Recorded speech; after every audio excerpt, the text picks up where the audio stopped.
Okay, welcome back to our first exercise. Today we're going to be going over the control pause.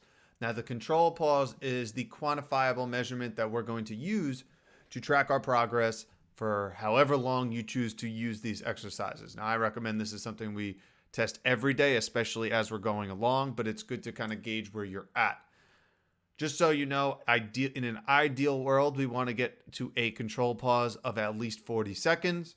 And in the beginning, depending on where you are, if you're in, say, like the 10 to 15 range, if we could bump that up a second or two per week, that is about a good pace. Now, once you get to around 20 or so seconds, it's going to take a bit longer, and you're going to have to introduce more kind of vigorous exercises that we'll go over further down the list to increase that control pause even further.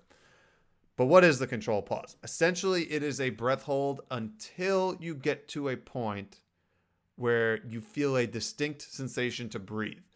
If you've gotten to a point where maybe you're feeling a spasm in your breathing muscles, in your neck muscles, or in your diaphragm, you've gone too far. It's until you get that distinct, strong desire to breathe, but without the contraction of the breathing muscles. So it'll take a little bit of practice to find. This will kind of go over what it looks like in a second.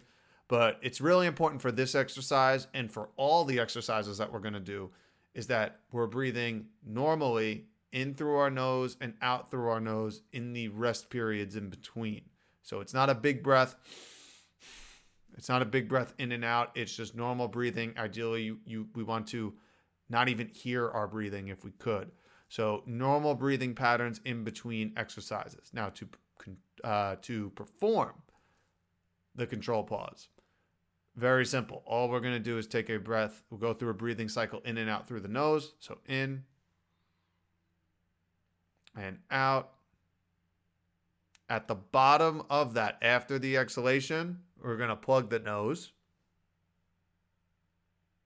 And we're going to hold until you feel that first sensation to breathe. That could be 10 seconds. That could be 20. That could be 40, 45. Depends on where you're at. This is your benchmark measurement. Once you're done and you have to reintroduce breathing, we're going to reintroduce breathing again in and out through the nose if possible. After that, that is how we have our controlled pause. So that is the measurement we're using. That is the baseline exercise that we're going to use to kind of measure our progress as we go forward. So until the next exercise, I will see you in the next video.